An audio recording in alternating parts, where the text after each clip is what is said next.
내일은 6.25 전쟁이 일어났던 날입니다. 1950년 6월 25일에 6.25 전쟁이 3년간 있었는데요. 6.25 전쟁을 맞이하여 지금 우리에게 필요한 것은 무엇인가? 지금 우리에게 필요한 것은 이라는 제목으로 하나님 말씀을 전하려고 합니다. 해방 이후에 우리나라는 양극화 현상이 일어났습니다. 그것은 바로 무엇이냐? 공산진영이냐 민주진영이냐 이걸로 나누어졌어요. 그리고 그 이후에는 독재냐 반독재냐 그러면서 민주화 운동까지 일어났습니다. 그리고 나중에는 반미 시위와 친미 시위가 일어났었습니다. 그리고 국가보안법을 폐지해야 한다, 국가보안법은 존속되어야 한다, 이렇게 우리나라는 양극화되어 가고 있었어요. 경제 성장을 목표로 해야 한다, 경제 성장보다는 분배에 초점을 맞춰야 한다, 이렇게 나누어졌었습니다. 그리고 보수와 진보, 그리고 수구와 혁신, 이렇게 나누어졌어요. 탄핵 이후에는 촛불 집회와 태극기 집회로 나누어졌어요. 그리고 최저임금을 인상해야 한다, 그러면은 고용주만 죽는다, 이러면서 또 나누어졌어요.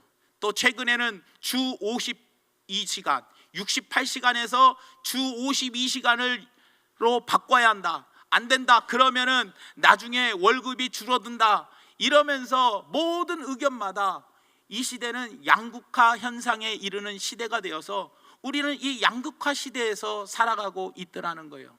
그런데 이렇게 양극화가 갈수록 심해가고 양극화가 갈수록 더 골이 깊어가는 이때에 우리나라가 보수와 진보, 여야 할 것 없이 남녀노소 할 것 없이 모두가 한 마음이 된 게 있었어요. 그 하나가 될 때가 언제였냐? 지금 치르고 있는 월드컵 때는 여야가 하나입니다. 보수와 진보도 하나입니다. 또 연세 드신 분과 젊은 사람들이 하나가 되더라는 거예요. 그 모든 광장에 뛰쳐나와 가지고 대한민국을 외치면서 모두가 한 마음이 되더라는 거예요. 저는 이 모든 것들을 생각해 보며 우리나라가 반드시 이렇게 한 마음을 가져야 되더라는 겁니다. 그러기 위해서는 우리는 오늘 본문 말씀의 내용을 먼저 이해하고 하나님의 말씀을 드려야겠다는 겁니다. 오늘 본문 말씀의 내용은 바로 뭐냐? 빌립보서는 바로 사도 바울이 빌립보 교회에게 쓴 편지입니다.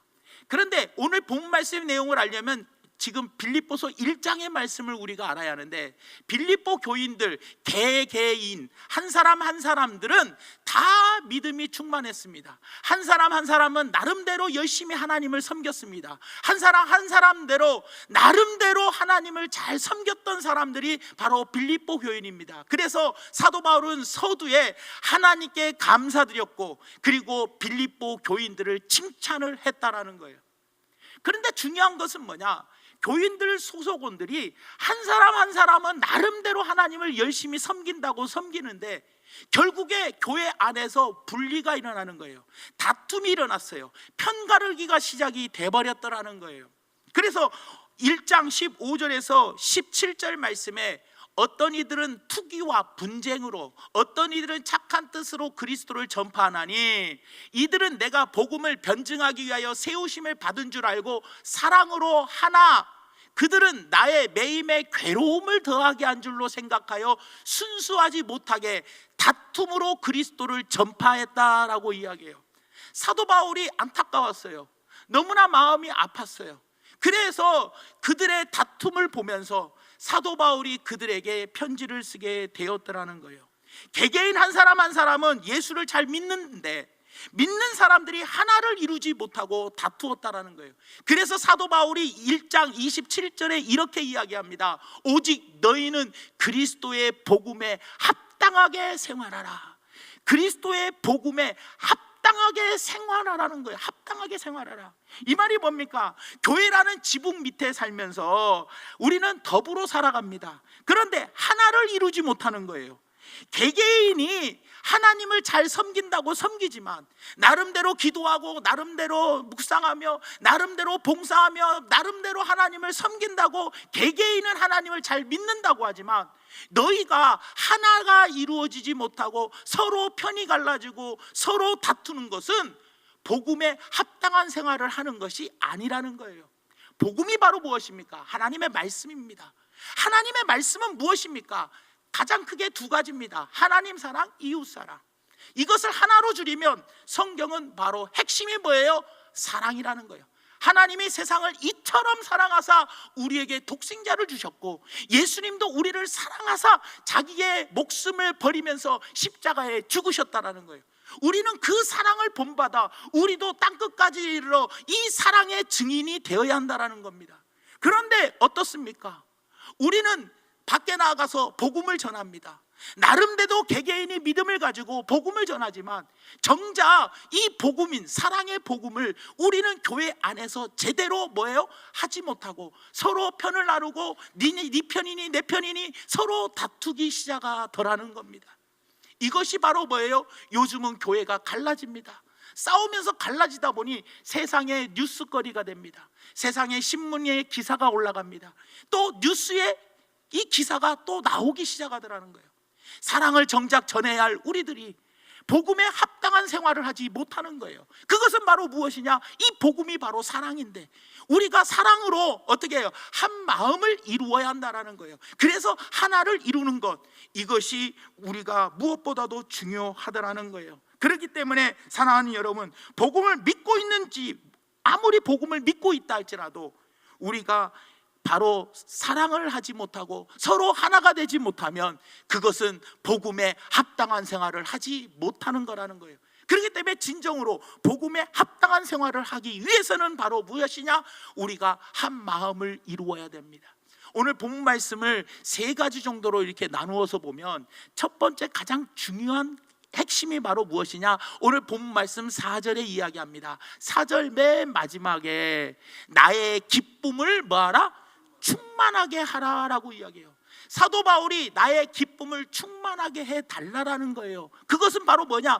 너희들이 마음을 모아서 하나가 되었을 때 사도 바울의 마음이 기쁨이 충만해진다라는 거예요, 여러분들. 그렇기 때문에 사도 바울이 빌립보 교회가 서로 다투고 편이 나누어졌다라는 소식을 듣고 마음이 너무 아프고 괴로웠어요. 너무 아프고 괴롭다 보니 사도 바울이 그들에게 너희들이 서로 마음을 같이하여 하나가 되어 나의 기쁨을 충만하게 해달라라고 이야기하고 있다라는 겁니다. 사랑하는 여러분, 우리도 마찬가지입니다. 하나님의 마음에 기쁨을 충만하게 해드리는 것은 바로 뭐냐? 예수님이 십자가상에서 마지막에 돌아가시기 전에 겟셋마네 동산에서 기도하실 때 저들도 하나가 되게 하여 주시옵소서. 요한복음 17장의 내용이 바로 그거 아닙니까? 저들도 하나가 되게 해달라는 것이 바로 주님의 기도였다라는 거예요. 하나님의 마음의 기쁨을 충만하게 해드리는 것은 바로 뭐냐? 우리가 바로 하나가 되어야 되더라는 거예요. 사랑하는 여러분, 얼마 전에 선거가 끝났습니다. 내가 지지했던 사람이 당선된 경우도 있을 것이고 내가 지지하지 않았던 사람이 당선된 사람도 있을 겁니다. 또 교회 안에서 누군가가 또 누구누구 찍어라고 연락하는 사람들도 아마 있었을 겁니다. 하지만 이제 선거가 끝났습니다. 모든 것은 하나님이 주관하셨습니다. 세우시는 것도 하나님이십니다.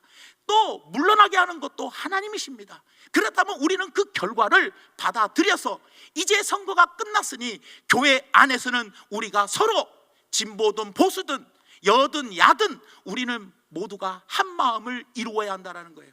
그래야 복음에 합당한 생활을 하게 되는 것입니다. 그러나 우리가 아이고 지금도 선거가 끝나서 하나님이 결정하신 것을 순순히 받아들이지 못하고 야 저 사람이 왜 됐냐, 아 저 사람이 되면 안 되는데 하면서 왜 안 되냐, 저 사람이 돼야지 하면서 우리끼리 선거로 인하여 결과로 인하여 마음이 나누어진다면 그것은 사랑의 복음을 전하는 데 있어서 복음에 합당한 생활을 하지 못하는 것을 꼭 기억해 주시기를 예수님의 이름으로 부탁을 드립니다. 그래서 모든 걸 순순히 받아들이고 이제는 우리가 마음을 하나로 모아서 어떻게 해서든지 이 나라가 잘 되게 하기 위해서, 어떻게 해서든지 평화 통일을 이루게 하기 위해서, 어떻게 해서든지 국민이 양극화되지 않기 위해서 우리가 복음에 합당한 생활을 유지해 나가는 우리 성도님들 되시기를 예수님의 이름으로 부탁을 드립니다.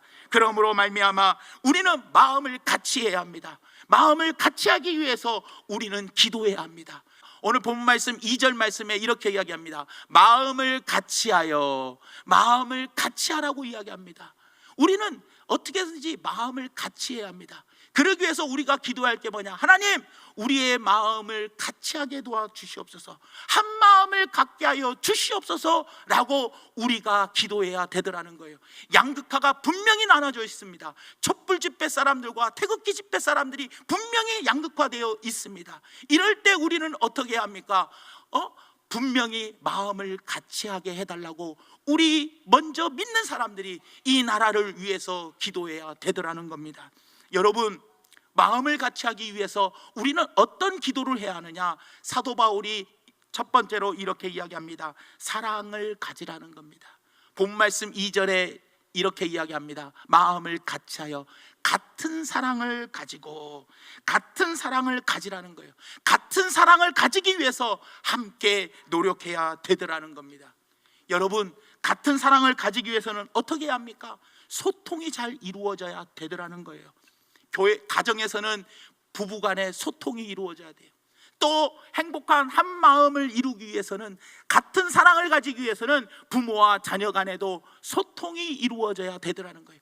교회 안에서도 하나가 되려면 초신자와 귀신자가 바로 하나가 되어 소통으로 하나가 되어야 돼요. 사랑으로 하나가 되어야 돼요. 그 사랑으로 하나가 되는 것이 바로 무엇이냐? 바로 소통이고 서로를 알아가는 거 아니겠습니까?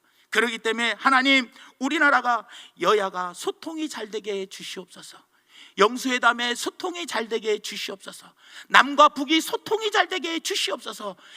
그리고 북한과 미국의 소통이 잘 되게 해주시고, 우리나라와 중국, 러시아, 일본과 우리 모두가 다 소통이 잘 이루어져서 같은 사랑의 마음을 갖고 나아가는 그런 나라가 되게 해달라고 기도해 주시기를 예수님의 이름으로 부탁을 드립니다. 사도 바울이 또 너희가 다툼으로 말미암아 내 기쁨을 충만하게 해주기 위해서 너희가 한 마음을 갖되, 어떻게 한 마음을 갖느냐? 두 번째로 뜻을 합하라고 오늘 본문 말씀 2절에 이야기하고 있어요. 뜻을 합하여 한 마음을 품으라 라고 이야기를 합니다. 같은 사랑을 가지고 뜻을 합하여 한 마음을 품으라는 거예요. 다시 말하면 뜻을 같이 하라는 겁니다. 뜻을 같이 해라. 어떤 목사님이 저에게 이런 이야기를 합니다. 앞으로 우리 가족은 절대 외식 안 한대요. 그래서 왜 그러냐 했더니, 오랜만에 모처럼 바빠가지고 자녀들과 같이 식사를 한번 못 해봤대요. 그래서 큰 맘 먹고 밥을 먹으러 가려고 하는데, 나는 갈비가 먹고 싶은데 우리 아내는 회가 먹겠다는 거예요. 또 아들은 아웃백에 가재요. 아웃백. 그리고 딸은 이태리 파스타를 먹겠대요. 그래가지고 그거 가지고 결정을 못하고 옥신각신, 왜? 뜻이 합해지지를 않는 거예요. 그래가 서로 주장하다가, 야 그러면 우리 중국집으로 가자. 그래서 중화요리집으로, 아무도 선택하지 않은 중화요리집으로 갔답니다. 그런데 중화요리집 가가지고 또 뜻이 안 맞는 거예요. 메뉴 때문에 뜻이 안 맞더니 한 30분 끓었더니 종업원이 짜증을 내더라는 거예요. 그래서 어쩔 수 없이 코스 요리를 먹고 왔다라는 거예요. 오면서 내가 다시는 외식 안 해 이랬다고 합니다. 여러분들 바로 보세요. 이 4명의 가족도 밥 한 끼 먹는 것도 뜻이 맞지 않으면 어떻게 되겠습니까? 사랑하는 여러분, 우리나라가 여야가 뜻이 맞기 위해서 양보와 타협과 조정이 필요하게 해달라고 기도해 주시기를 바랍니다. 그리고 하나님, 북한과 우리 남한이, 그리고 미국과 북한이, 또 미국과 우리나라와 중국이 이렇게 뭐예요? 타협과 그리고 조정과 그리고 양보, 이런 것들을 통해서 뜻을 하나님 같이 할 수 있는 나라가 되게 하여 주시옵소서 하고 기도하여 이 땅에 평화가 진정으로 임하는 그런 나라가 되기를 위해서 기도해 주시기를 예수님의 이름으로 부탁을 드립니다. 그 다음에 세 번째로는 상대방을 귀하게 여기라는 거예요. 나보다 더 귀하게 여길 줄 알아야 한다는 겁니다. 오늘 본 말씀 3절에 이렇게 이야기합니다. 아무 일에든지 다툼이나 허용으로 하지 말고 오직 겸손한 마음으로 각각 자기보다 남을 낮게 여겨라, 더 높여주라는 거예요. 여러분, 여기서 하지 마라와 하라 두 가지가 나옵니다. 하지 마라는 것은 두 가지입니다. 다툼과 허용을 하지 마라는 거예요. 하라는 건 바로 뭡니까? 네가 더 낮아지고 겸손해지라는 겁니다. 여러분, 다툼, 허용, 이거는 전부 다 내 자신을 높이는 겁니다. 이게 그러기 때문에 다툼으로 너희가 하지 말라는 거예요. 이기적인 욕망으로 하지 말라는 거예요. 허영이 뭡니까? 헛된 영광을 구하지 말라라는 거예요. 다만 겸손한 마음으로 그 사람을 나보다 더 높여주라는 겁니다. 많은 양극화 현상이 왜 그렇습니까? 내가 더 높아지려고 합니다. 내가 더 잘나려고 합니다. 내가 더 높아지려고 하는 것, 이것이 바로 무엇입니까? 다툼과 허영의 원인이 되더라는 거예요, 여러분들. 그렇기 때문에 우리가 기도해야 할 것이 있습니다. 그것이 바로 뭡니까? 예수 그리스도를 닮기 위해서. 예수 그리스도께서는 뭐예요? 낮아져서, 보좌를 버리시고 이 땅에 낮아져서 어떻게 오셨어요? 죽기까지 복종을 하셨더라는 거예요. 그 희생과 복종, 그 겸손히 섬기는 그 마음을 우리는 반드시 본받아야 되더라는 거예요. 겸손한 마음은 다툼과 허영의 뭐예요? 반대말입니다. 다툼과 허영은 바로 자기를 높이려고 하는 것이고, 겸손은 자기를 낮추려고 하는 겁니다. 하나님께 우리가 기도해야 할 것이 바로 뭡니까? 모든 지도자들이, 모든 경제인들이, 모든 위정자들이 스스로를 낮추고 국민을 섬기는 그런 나라가 되게 하여 주시옵소서. 날마다 선거 때만 표 받으려고 국민들에게 다가가서 굽신거리고 낮아지는 것이 아니라, 목이 곧은 사람이 아니라 평상시에도 당선되고 나서도 또 이번에 여당이 많은 자리를 얻었지만 그럴 때일수록 더 겸손하게 국민을 섬기는 자리로 갈 수 있게 해달라고 우리가 기도하여, 우리 이 나라를 이끌어가는 위정자들과 정치인들이 하나님 국민을 잘 섬기는 그런, 낮아져서 섬겨서 겸손한 마음으로 섬김으로 말미암아 이 나라가 더욱더 든든하고 국민이 위정자들을 신뢰할 수 있는 복된 나라가 되게 해달라고 기도해 주시기를 예수님의 이름으로 부탁을 드립니다. 그 다음에 마지막 네 번째로는 서로를 돌아보아야 되더라는 겁니다. 오늘 본 말씀 4절에 이야기합니다. 각각 자기 일을 돌볼 뿐더러 또한 각각 다른 사람들의 일을 돌보아 나의 기쁨을 충만하게 하라라고 이야기합니다. 여러분, 우리는 내 자신을 잘 돌봅니다. 내가 어디 아프면 내가 병원에 갑니다. 내가 또 무엇을 먹고 싶으면 어디든지 가서 무엇을 먹습니다. 또 내가 무엇을 사고 싶으면 어디든지 가서 무엇을 삽니다. 그리고 내가 필요한 것들이 있다면, 내가 원하는 것이 있다면, 내가 가고 싶은 데가 있다면 내 스스로를 돌보기 위해서 나는 그것들을 합니다. 그래서 나는 나를 잘 돌보기를 잘합니다. 하지만 우리가 다른 사람을 돌볼 줄도 알아야 되더라는 거예요.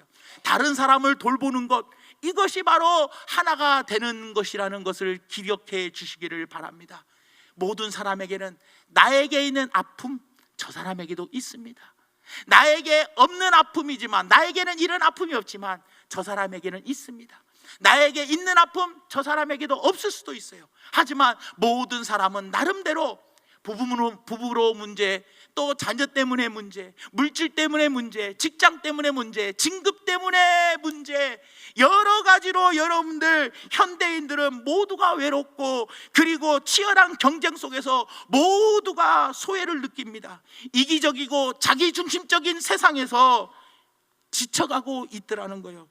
이럴 때 여러분들, 우리가 다른 사람을 돌볼 수 있는 그런 나라가 되어야 되더라는 겁니다. 그렇기 때문에 무조건 나만 생각하면 안 됩니다. 입장을 바꿔놓고 한번 생각해 보자는 거예요.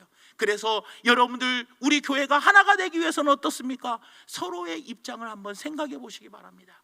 저 사람의 입장에서는 저렇게 말할 수 있는 거지, 저 사람의 입장에서는 저렇게 말할 수 있는 거지 하고 서로를 돌아볼 때 우리는 하나가 될 수가 있다는 거예요. 마찬가지 아닙니까? 탄핵 이후에 우리는 여야가 바뀌었습니다. 여야가 바뀌었을 때 또 뭐예요? 서로가 자기의 입장을 바꿔보았으면 서로가 서로를 이해할 수 있는 국회가 되게 해달라고 우리는 기도해야 되더라는 거예요.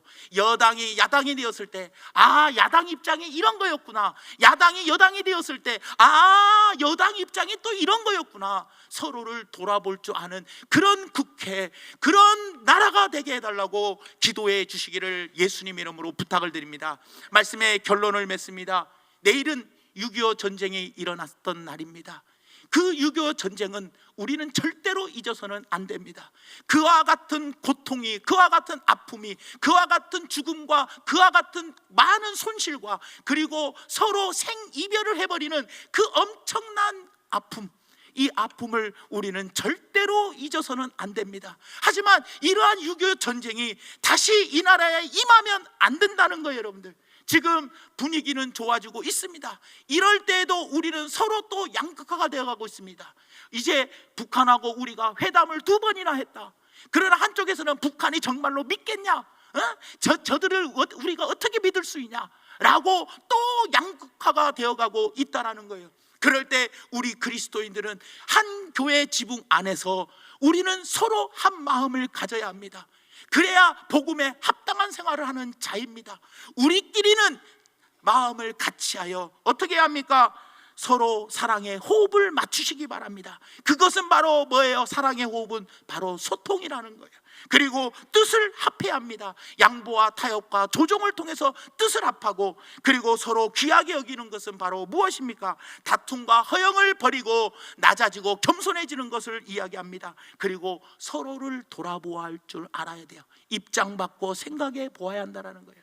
그러니까 먼저 작게는 우리 가정이 하나가 되고, 그 다음은 우리 교회가 하나가 돼서 복음에 합당한 생활을 하게 되고, 우리가 더 크게 나라를 위해서, 민족을 위해서 이 땅에 다시는 전쟁이 일어나지 않도록 우리가 기도해야 한다는 거예요. 그 마음을 하나가 되게 해주시옵소서. 그래서 사랑의 호흡을 맞추고 뜻을 합해지고 서로 귀하게 여겨주고 서로 돌아보아주는 그런 나라가 되게 하여 달라고 기도해 주시기를 바랍니다. 그래서 이 땅에 하나님이 주시는 진정한 평화가 임하는 그런 나라가 되어서 우리가 이 예수님의 죽으심, 이 예수님의 십자가의 죽으심, 이 죽으심을 날마다 기억하며 이 땅에 진정으로 하나님의 나라가 임하며 진정으로 그리스도의 평화가 임하는 그런 복된 나라가 되기를 예수님의 이름으로 축원드리며, 부디 여러분들 사도 바울이 나의 기쁨을 충만하게 해달라는 이 가장 중요한 구절을처럼 우리는 절대로 하나님의 마음의 기쁨을 충만하게 해드릴 수 있는 믿음의 귀한 성도님들 되기 위해서, 나라를 위해서, 그들을 나라를 섬기는 또 위정자들과 국민들을 위해서 기도하셔서 다시는 이 땅에 전쟁이 일어나지 아니하고 늘 평화만 있는 그런 나라, 그래서 고요한 생활 중에 경건과 단정한 생활을 하는 신앙생활을 잘할 수 있는 그런 나라가 되게 해달라고 기도하시기를 예수님의 이름으로 축원합니다. 기도하겠습니다. 사랑의 하나님, 고맙고 감사합니다. 오늘 말씀을 생각하면서 우리 모두가 다 이 땅에 다시는 6.25와 같은 전쟁이 일어나지기를 않기를 원합니다. 그러기 위해서 먼저 우리가 가정이 하나가 되고 교회가 하나가 되어 복음에 합당한 생활을 해 나가기를 원합니다. 하나님, 내 마음에 불편한 것이 있어도 우리가 서로를 돌아볼 수 있는 그런 마음을 갖게 하여 주시어서 하나님의 마음에 기쁨을 충만하게 해드리고, 그리고 나라를 위해서 또 국민들을 위해서 기도하여 이 나라와 이 민족이 진정으로 아버지 하나님, 이 땅에 아버지, 이 땅에 하나님의 나라를 건설하는데 전초적 기지 역할을 감당할 수 있도록 성령님 역사하여 주시옵소서. 예수님의 이름으로 간절히 기도드리옵나이다. 아멘.